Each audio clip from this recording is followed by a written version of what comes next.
Huomenta, huomenta. Ai Oonalle.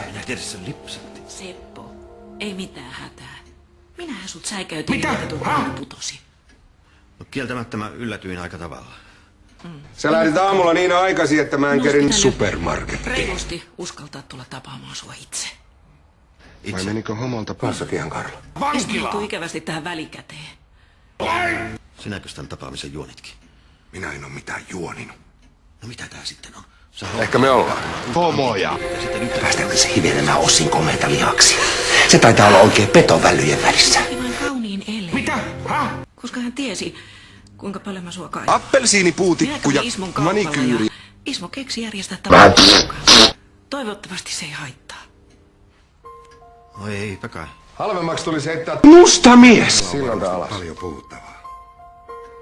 Hei tyttö. Haluut sä turpaas? Ja tänään meillä on ruokana, siinä missä rotat ja torokat. Se oli Tanja ehdotus. Hei.